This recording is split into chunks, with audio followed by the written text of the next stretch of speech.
음성에 경배해 열방의 진정한 갈망 없는 주 영접해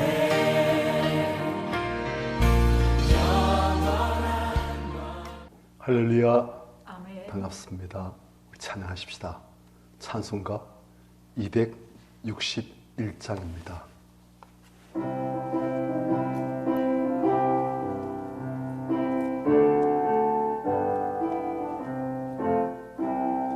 이 세상의 모든 죄를 밝히시는 주의 보혈 성자 예수 그 귀한 피 찬송하고 찬송하세. 주님 앞을 멀리 떠나 길을 헤맬 때 나의 뒤를 따라오사 진히 구하셨도다. 윤보다도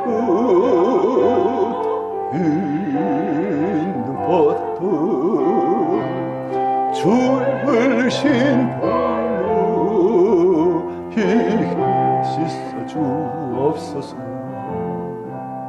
가시관을 쓰셨으니 피로 얼굴을 드셨고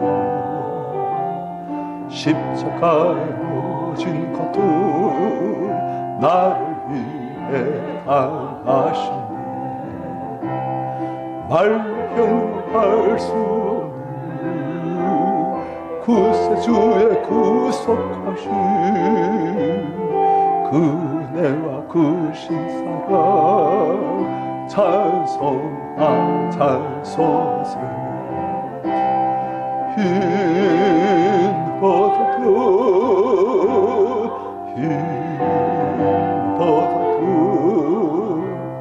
주의 흘리신 볼로 희게 씻어 주옵소서. 아버지를 멀리 떠나 바른 길을 저버리고 여러 가지 죄악으로 주같이 되었으니 물 같은 그 가지를 씻을 수가 아주 없네. 주의 귀한 보배 피로 날 정결케 하옵소서.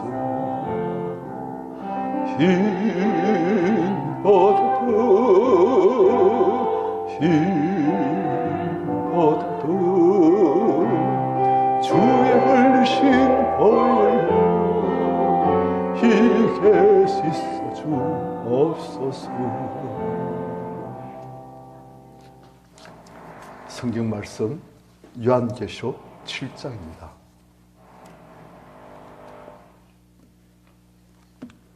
요한계시록 7장 9절부터 14절까지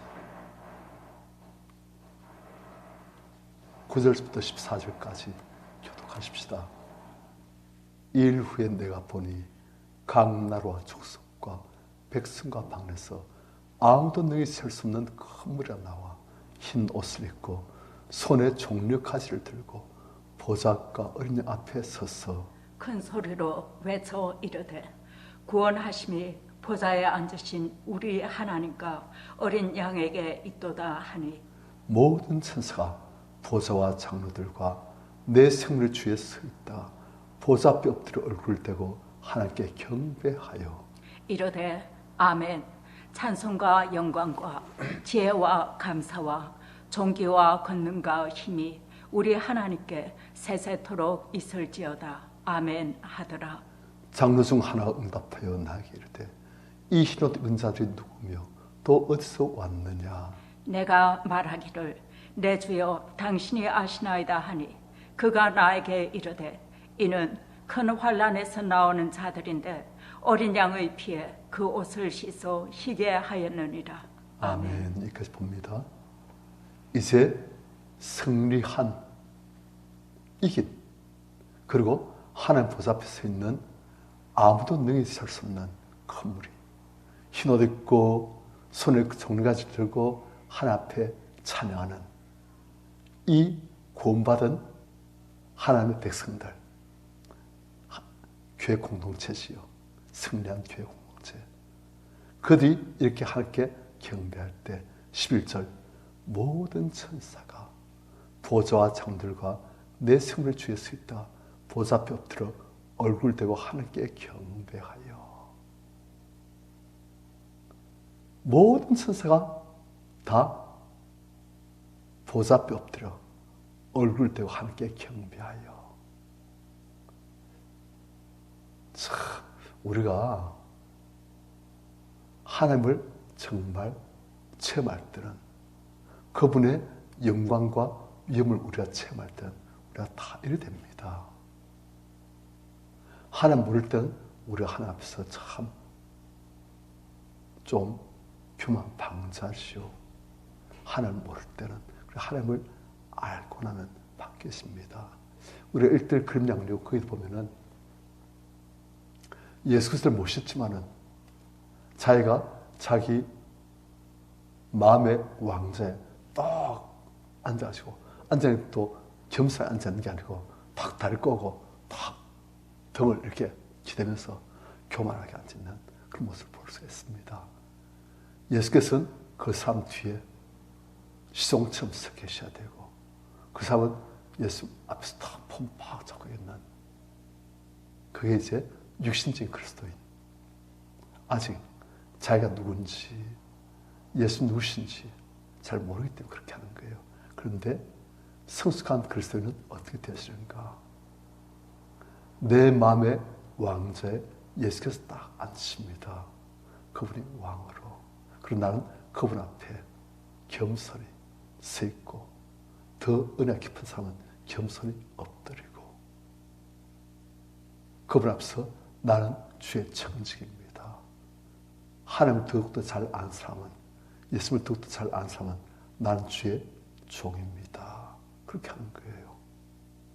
이 천사들은 하나님과 직접 배우니까 모든 군반 성도들이 하나님께 기뻐하며 감사하며 흰옷 입고 종려까지 흔들고 경배하고 찬양할 때 이 천사들도 너무너무 기뻐하면서 감격하면서 하나님 은혜 앞에서, 하나님 영광 앞에서 그들이 엎드려 얼굴 땅에 대고 경배하며 하나님을 찬양한 거예요.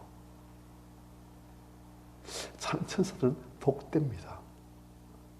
그런데 천국 가면 우리 하나님의 자녀들이 더욱더 복되어요. 천사들 무엇이라 찬양하는가? 12절 이르되 아멘. 찬송과 영광과 지혜와 감수와 존귀와 권능과 힘이 우리 하나님께 세세토록 있을지어다. 있을 것입니다. 있기를 소원합니다. 그런 뜻이에요. 찬송이, 하나님은 영원토록 찬송을 받게 합당하신 분, 하나님은 영원토록 영광을 받게 합당하신 분, 영원토록 영광 그 자체이신 분, 하나님은 지혜 그 자체이신 분, 하나님은 우리와 모든 피조물 때 감사를 받게 합당하신 분, 하나님은 모든 피조물들로부터 존귀를 받게 너무나 합당하신 분, 하나님은 권능 그 자체이신 분, 하나님은 힘 그 자체이신 분, 이런 하나님께 경배하고 찬양한 거예요. 그런데 우리 알을 것은 이런 하나님의 모든 신령한 은혜를 우리 하나님 자녀들 우리에게 다 주십니다. 이 땅에서 구하는 자에게 하늘에 속한 모든 신령한 볼 다 주신다 되어 있어요. 에베소에 보면 하나님의 모든 영광스러운 이런 것들을 우리에게 다 체험하도록 하시고, 우리가 누리도록 하시고, 이걸로 승리하도록 하시고, 이걸로 하는 날을 확장하도록 만드시고 다 하시는 거예요. 그래서 우리가 이런 모든 하나님의 은혜의 공급, 능력의 공급, 영광의 공급, 권능의 공급, 그래서 우리가 승리할 수가 있게 되어집니다. 이렇게 천사들이 함께 엎드려 경배하며 찬양하고 있는 거예요. 구원받은 성도들, 이긴 성도들이 하나님을 찬양하고 천사들이 함께 엎드려 경배하고 천국의 전망, 영광스러운 경배의 잔치. 그러니까 13절 입사 장로 중에 하나가 응답하여 나에게 이르되 사도 요한에게 말하기를 이 흰옷 입은 자들이 누구며 또 어디서 왔느냐. 자, 이 흰옷 입은 자들이 누구며 또 어디서 왔는지 사도 요한이 잘 알겠습니까? 장로가 잘 알겠습니까? 장로가 잘 알지요. 그런데 우리도 이제 애들한테 그럴 때 있지 않습니까? 저게 뭔지 아니? 저게 뭐야? 우리가 몰라서 묻는 게 아니고 애들한테 우리가 아는 것을 가르치려고 우리가 그렇게 할 때 있지 않습니까? 이 장로도 지금 그런 식이에요. 이 흰옷 입은 자들이 누구며 또 어디서 왔는지 사도 요한은 잘 모릅니다. 그런데 장로는 알고 있어요. 하나님께서 이 장로에게 알려주라고 지금 이제 하신 거겠지요. 이 장로가 사도 요한에게 이 흰옷 입은 자들이 누구며 또 어디서 왔느냐. 그러니까 14절 사도 요한이 말하기를 내가 말하기를 내 주여 당신이 아시나이다. 당신 아시지 않습니까? 그러니까 내가 당신한테서 가르침 받기를 청합니다. 그런 뜻이에요. 그러니까 그 장로가 나에게 이르기를 이는 큰 환란에서 나오는 자들인데 어린 양의 피에 그 옷을 씻어 희게 하였느니라. 자, 이 아무도 능치할 수 없는 이 큰 무리, 흰옷 입은 이 큰 무리들이 어떤 자들이다? 큰 환란에서 나오는 자들이다. 이 부분에 대한 해석이 다 서로 다릅니다. 많은 분들은 이 큰 환난을 마지막 최후의 심판 전에 적그리스도가 이 땅에 나타나서 소위 말하는 7년 대환란, 그때의 그 환란이 아닌가 그렇게 보는 분들이 많습니다. 그런데 요즘은 이제 성경을 연구해보고 그렇게 한 신학자들이 이건 그때의 마지막 때의 최후의 심판 전의 그 대환란, 그때만을 말한 것이 아니다 그래 봅니다.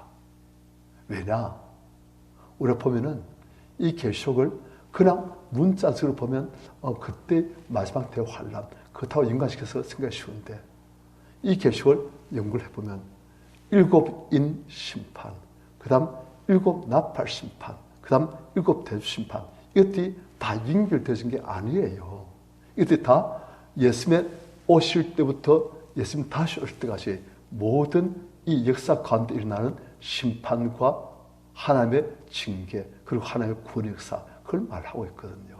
그러니까 어떤 분은 계시록이 나중에 있을 일들을 말하는 거니까 마지막 때의 대환란 그게 아니겠는가 말하는데 계시록 전체적인 문맥을 쭉 통해서 보면 그게 아닌 것 같다. 그게 오늘날에 이제 수많은 계시록을 진작에 연구하는 그런 신학자들의 대부분에 일치하는 그런 이견입니다. 그래서 이 큰 환란이라는 것은 마지막 때의 대환란이보다는 예수님 오실 때부터 이 예수님 믿게 된 사람들이 예수님 다시 올 때까지 그 예수님 믿는 사람들 하여튼 소림부터 재림까지 모든 신자들이 겪을 수밖에 없는 환란. 소림부터 재림 때까지 모든 신자들은 다 나름대로 큰 환란을 겪는 거예요. 왜요? 그게 하나님 뜻이에요. 하나님은 우리 이 땅에서 잘 먹고 잘 사는 것, 편하고 아무런 어려움 없는 것, 그게 하나님 뜻이 아닙니다. 하나님 뜻은 우리의 거룩함입니다. 완전합니다. 온전합니다. 하나님 계신 내 아버지의 온전하신 같이 너희도 온전하라. 무엇을 우리가 온전해집니까? 잘 먹고 잘 살고 아무 어려움 없고 태평한데 우리가 온전해지겠습니까? 사람은 그렇게 안 됩니다. 사람은 마치 야곱이 바로 앞에서 내 나갈 길을 세우리 130년이 얼마 안 됩니다. 하지만 참 험악한 날들입니다. 그렇게 말합니다. 그걸 통해서 야곱이 하나님의 사람 이스라엘로 하나님께서 통치하신 사람으로 바뀌어지는 거거든요. 사람은 그래요. 사람은 다 환난을 통해서, 어려움을 통해서, 고난을 통해서 우리가 더욱더 거룩해지고 하나님 경외하기를 배우고 하나님 의지하기를 배우고 하나님 말씀이 어떤 것인지 알고 하나님 말씀 붙들기를 배우고 온전해지는 거예요. 그래서 모든 사회는 각자, 그리고 특히 예수 믿는 사람들에게는 각자 항상 하시는 어려움들, 고난들, 아픔들 다 있는 거예요. 그래서 이 큰 환난은 것은 마지막 때의 큰 환난만 말하는 것이 아니고 이 큰 환난은 하여튼 예수 믿는 사람이라면 누구에게나 다 허락되신 그런 환난들, 그것도 다 큰 환난 아니겠는가 그렇게 보고 있습니다. 우리 아시지 않습니까? 어떻게 아무것도 모르던 요셉이 애굽의 총리가 되어서 모든 사람들을 살릴 수 있는 예수를 닮은 삶으로 바뀌십니까? 그가 노예로 끌려가고 노예 생활하고 또 억울하게 감옥 생활하고 13년간의 그 모든 환난, 고난, 그걸 통한 연단, 그걸 통한 변화. 그래서 예수님 닮아가 그렇게 되시는 거예요. 하나님께서 왜 하나님의 백성 이스라엘 광야에서 40년간 뺑뺑이 돌리십니까? 그걸 통해서 하나님께서는 광야에서의 연단을 통해서 가나안 땅을 정복할 수 있는 하나님의 진짜 군대로 만드시는 거예요. 모세도 이스라엘 모세는 그 온유함이 지면의 모든 사람보다 더 뛰어나다는데 어떻게 해서 그렇게 되십니까? 그렇게 애굽에서 왕자 노릇하면서 교만해지고 자고해지고 물론 믿음도 있지만 내가 최고다. 모든 사람들은 내 앞에서 꿇어 엎드리는 그런 식의 생활을 습관시킨 그 모습가 어떻게 그 온유함이 지면의 모든 사람보다 더 뛰어난 그런 사람이 되었습니까? 40년간 광야에서 그가 고생하는 거예요. 다듬을 치는 거예요. 고난을 통한 연단. 다이어트 그렇지 않습니까? 다 그런 거예요. 사도 바울도 그렇고 다 그래요. 다 각자 자기 남들의 광야 연단이 다 있는 거예요. 그래서 이것도 말하기를 나의 관계를 오직 그가 아시다니 그가 나를 단련하신 데에는 내가 순금같이 되어 나으리라. 하나님의 단련, 고난을 통한 단련. 그래서 야고보서도 말하기를 형제들아 내가 이러지 심을 당하거든 언제 기쁘게 이기라. 왜? 그런 시를 통해서 우리가 인내를 갖게 되시고 인내를 통해서 우리가 온전하고 구별해서 좋은 습관이 없는 그런 자로 바뀌어지는 거예요. 그래서 우리가 고난 다 있습니다. 다 각자 하나님께 자녀를 받으시는 그런 사람들마다 항상 다 징계하시고 고난하시고 하나님의 형상으로 자꾸 다듬어 가시는 거예요. 여기 있는 옥목사도 여기 있는 다른 분들도 다 남들의 고난이 다 있습니다. 그걸 통해서 우리가 바뀌어지는 거예요. 그런데 고난받을 때 반응을 잘 해야 됩니다. 반응을 잘 하냐 못하냐에 따라서 그 고난의 목적이 이루어지든 아니면 그것이 실패하든 결정되시는 거예요. 항상 고난을 우리가 믿음으로 감사함으로 범사에 감사하면서 하나님을 사랑하는 자 곧 그대로 불심을 이룬 자들은 모두시 하나님께서 선을 이룬다. 우리가 믿음으로 반응할 때 그렇게 되시는 거예요. 기도로 반응하고 이걸 통해서 하나님께서 나를 다듬으시구나. 주님 감사합니다. 믿음으로 말씀 붙들고 기도하면서 인내하고 버티고 마침내는 온전한 구별해서 좀 익숙한 염자가 되겠습니다. 한 마음을 가는 자에는 그것이 하나님의 우리를 빚어하시는 아름다운 손길이 되어지고 그렇지 않냐고 불평하고 이게 뭡니까? 원망하고 분노하고 그럼 안에 하나님에 대한 증오심, 분노 다 생겨지고 하나님 의지 안 해요. 순종 안 해요. 하나님 말씀 안 들어요. 귀찮아요. 그럼 고만하십시오. 더 이상 나한테 욕하지 마십시오. 막 그렇게 되시는 거예요. 그래서 우리가 고난 당할 때 우리가 어떻게 반응하는가? 그것이 바로 우리를 이볼까? 큰 환란에서, 자 14절 다시 한번 읽습니다. 시작. 내가 말하기를 내 주여 당신이 아시나이다 하니 그가 나에게 이르되 이는 큰 환란에서 나오는 자들인데 어린 양의 피에 그 옷을 씻어 희게 하였느니라. 자, 큰 환란에서 나오는 자들인데 이 큰 환란을 통해서 이 사람들 어떻게 되었습니까? 어린 양의 피에 그 옷을 씻어 희게 하였다. 존재가 바뀌었다는 거예요. 큰 환란을 통해서 이렇게 되어집니다. 아까 말씀드렸지만 우리 사람들은 다 그래요. 다 광야 연단, 고난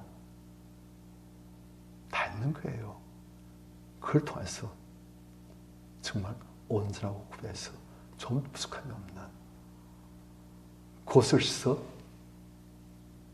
어린아이 피로 옷이 희게 되어진, 그리고 이게 되어지고 구원받게 되어지고 하늘을 찬양하게 되어지고 그렇게 되어지는 거예요. 그래서 우리가 항상 기뻐하라, 심한 거 기다라, 범사에 감사하라. 얘가 시험을 당하거든 언제 기쁘기라. 이런 너희 믿음의 시련이 인내를 만드는 줄 알미라. 인내를 언제 이루라. 인내를 언제라 구비하여 좋은 부족함이 없게 하려 함이라. 그런 거예요. 그걸 아시고 우리의 목표가 이 땅에서 잘 먹고 잘 살고 편하고 그것이 아니고 우리가 하나님께서 우리에게 향하신 목표대로 하나님을 닮아 예수 그리스도의 형상으로 하나님 형상으로 회복되어지고 변화되어진 것, 그것을 목표로 삼고 그것을 위해 상서 나에게 이 환난들을 허락하신 그러니 그 때문에 저런 아프게 한 사람들을 나에게 허락하신 그러니 그래서 저런 여러 가지 문제를 허락하신 그러니 주님 붙들고 말씀 붙들고 그러면서 우리가 희게 되어지는 변화되어지는 하나님 닮으시는 승리하시는 우리들 다 되시기를 축원합니다. 아멘. 찬송가 170장입니다.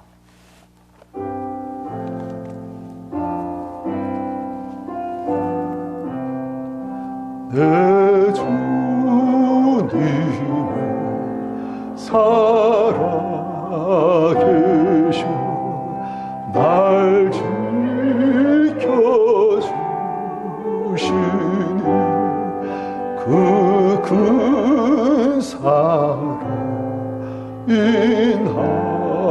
인하여서 나 자유하던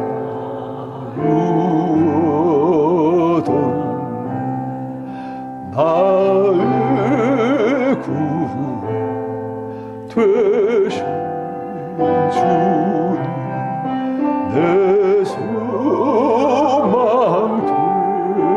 되신 주 항상 나와 함께 하시 곧 다시 오시 나를 거룩하게 하여 주 나를 부르니 주의 은혜 내게 넘쳐 곧 뜻을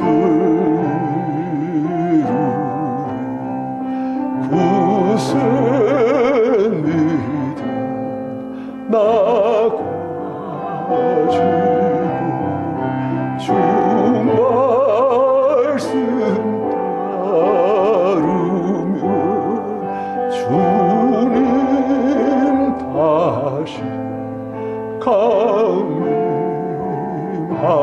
때 날 접하시리.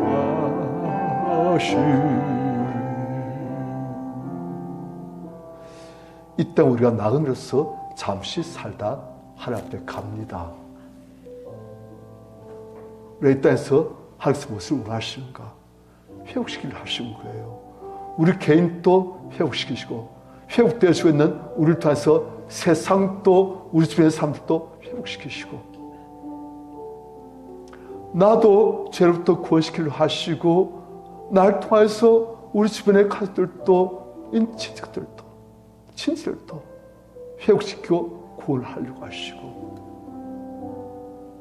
우리가 이 땅에서 사실 하나님 믿고 따르려고 하면 힘듭니다. 말씀 들을 때는 아멘, 아멘 쉽게 할 수 있지요. 그런데 우리가 그 말씀을 실제 삶으로 옮기려고 하면, 실제 삶으로 살아내려고 하면 참 힘들어요. 그래서 성경에 보면 입에 먹을 땐 다한데 배에 들어가면 쓰게 되어진다, 그런 거예요. 하지만 그것이 영원한 영광을, 하는 날의 확장을 하나님께서 보실 때 상급받을 만한 끓을 만들어 주는 거예요. 그래서 우리가 이때서 편하고 어림없고 잘 먹고 잘 살고 아닙니다. 그것은 따라오는 것인데 때론 잠시 안 따라올 수도 있어요. 그럴지라도 우리가 원리가 영혼을 살던 같이 범수 잘 되시고 강건해야 되는 것, 그것이 하나님의 원리입니다. 그래서 우리가 그 원리대로 영혼이 잘 되려고 우리가 노력하면 하여튼 때가 되면 다 더하여 주시고 축복하여 주시고 갚아주십니다. 우리 성도님들, 우리 삶의 목표를 하나님과 맞추면 형통하십니다. 날 거룩하게 하려고 주 날 부르시고 작정하실 것 반드시 이루기를 소원하시고 이루어주십니다. 우리가 믿음으로 주님을 의지함으로써 승리할 수 있기를 바라면서 우리 주를 찾으시면서 기도하겠습니다. 주여 와요.